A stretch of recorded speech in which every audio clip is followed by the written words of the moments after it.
Murtala bin taba ganin ki ba, ke ma baki sani ba. Soyayya ta farko daga gaisawa wata waya, kika ce kina so na gano Allah, dan Allah. Ba dan kudi ba kawai, dan kyawan dabi'ata. Na bude kirji, na fitar da sirri, na fita, na ce za mu yi soyayya ta gaskiya har mutuwa, har mutuwa. Rigima, kika ce na fiki ya rigima, amma baki fita daga zuciya ta ba ko na dakika. A hankali kika shiga zuciya, a hankali kika cire ni daga zuciya. Murtala dan makiyawa, me yasa na yi sauri,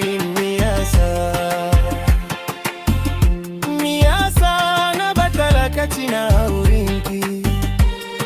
Na yarda da sauri da sunan amana, ashe ni kadai na kiso. Soke kina son kudi. Saurin yarda ya kashe ni, na mutu ina raye, kin kashe ni da zamba. Murtala na dauka kauna ce, ashe kasuwa ce, so balai ne, raina ya kare. Na ji na gida kan sunanki, turaka na shuka hawaye na shayarwa. Na jira da dare, na kira da yini, kai kace lafiya amma zuciyar ki tana wata.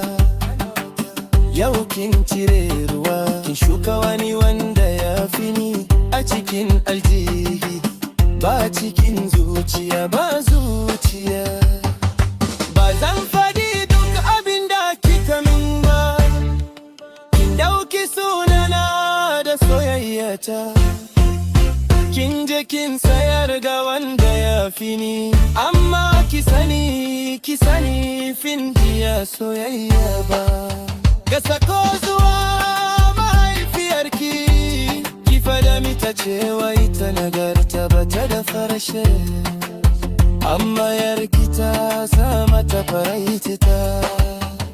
Murtala mi yasa na yi sauri, mi yasa na bata lokaci na wurinki. Na baki kauna, ke kika bani yaudara, na baki gaskiya, kika bani kariya. So masifa ne, yau ina kuka kan lokacin da ya bace har abada. Allah ka bani lokacin da na bata a wurinki, ba zai dawo ba. Kin koyar da ni kare da na sake yin sauri ga wanda ke kuna soyayya.